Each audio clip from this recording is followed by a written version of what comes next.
উদ্ধাৰ পদ্মশ্ৰী সন্মানপ্ৰাপ্ত ডক্টৰ সুব্বান্না আয়াপ্পনৰ মৃতদেহ। নমস্কাৰ, অসম নিউজ এক্সপ্ৰেছলৈ আপোনালোকক স্বাগতম। এই মুহূৰ্তৰ চাঞ্চল্যকৰ ঘটনা। পদ্মশ্ৰী সন্মানপ্ৰাপ্ত তথা ভাৰতৰ প্ৰখ্যাত কৃষি আৰু মৎস্য বিজ্ঞানী ডক্টৰ সুব্বান্না আয়াপ্পনৰ মৃতদেহ কাবেৰী নদীৰ পৰা উদ্ধাৰ কৰা হৈছে। মৃতদেহটো কৰ্ণাটকৰ শ্ৰীৰংগপট্টনাৰ ছাই আশ্ৰমৰ ওপৰত সন্ধান পোৱা যায়।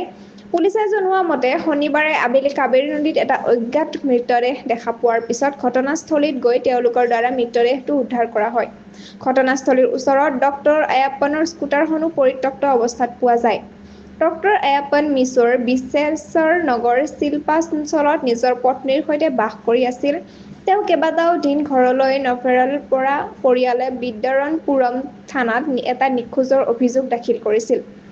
শ্ৰীৰংগপট্টনা পুলিচে ইতিমধ্যে ঘটনা সন্দৰ্ভত এটা গোচৰ ৰুজু কৰি তদন্ত আৰম্ভ কৰিছে। প্ৰাথমিক অনুসন্ধানত আত্মহত্যাৰ সম্ভাৱনা থাকিলেও বিষয়টোৰ পূৰ্ণ তদন্তৰ পিছতেই মৃত্যুৰ সঠিক কাৰণ জানিব পৰা যাব। ডক্টৰ আয়াপ্পন ভাৰতৰ নীল বিপ্লৱৰ আগভাগী আছিল।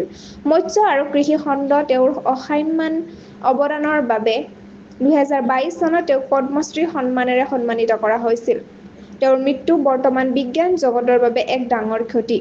অধিক জানিবলৈ সংযুক্ত হৈ থাকক অসম নিউজ এক্সপ্ৰেছ চেনেলটোৰ লগত। চেনেলটো লাইক, কমেণ্ট, শ্বেয়াৰ, ছাবস্ক্ৰাইব কৰিবলৈ নাপাহৰিব। লগতে কাষতে থকা বেল আইকনটো দবাবলৈ নাপাহৰিব। ধন্যবাদ।